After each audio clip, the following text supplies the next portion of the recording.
एक छोटे से गांव में एक प्यारी सी लड़की रहती थी जिसका नाम राधा था। राधा की उम्र करीब 10 साल थी और वह गांव की सबसे चुलबुली और होशियार लड़की मानी जाती थी। उसके माता पिता किसान थे और गांव के छोटे से खेत में मेहनत करके परिवार का पालन पोषण करते थे।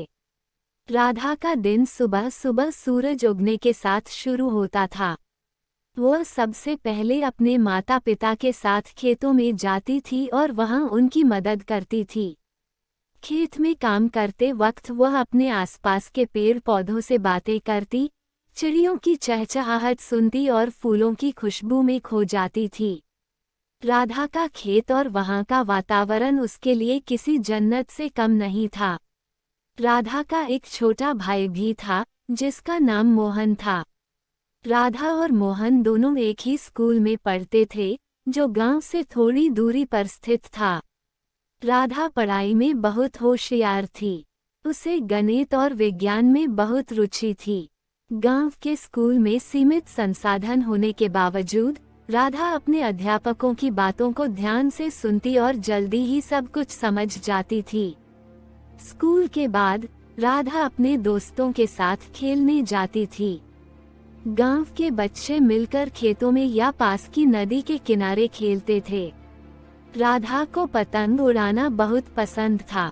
वह आसमान में ऊंची उड़ती हुई पतंग को देखकर खुशी से झूम उठती थी। उसके चेहरे की मुस्कान देखकर ऐसा लगता था मानो उसे दुनिया की सारी खुशियां मिल गई हों।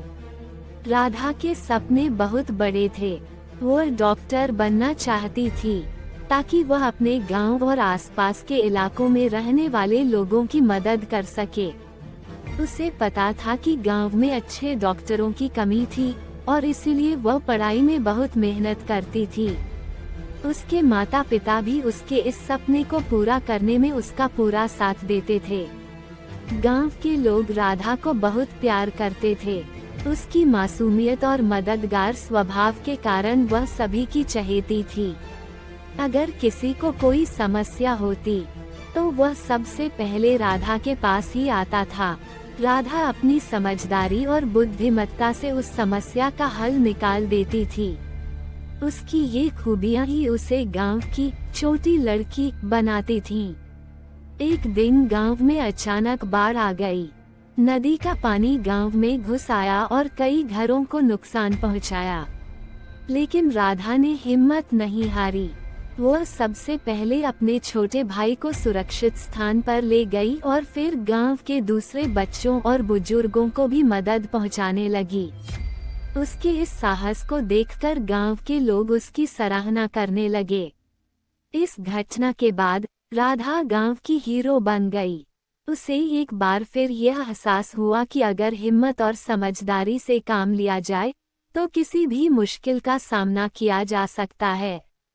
राधा ने न केवल अपने गांव को संकट से बचाया, बल्कि अपने सपनों को भी एक कदम और करीब से देखने का मौका पाया। राधा की यह कहानी गांव के हर कोने में सुनाई जाने लगी। उसकी मेहनत, लगन और साहस ने उसे गांव की छोटी लड़की बना दिया। वह दिन दूर नहीं था जब राधा अपने सपनों को पूरा कर अपने गांव के लोगों की सेवा करने के लिए डॉक्टर बनकर लौटेगी।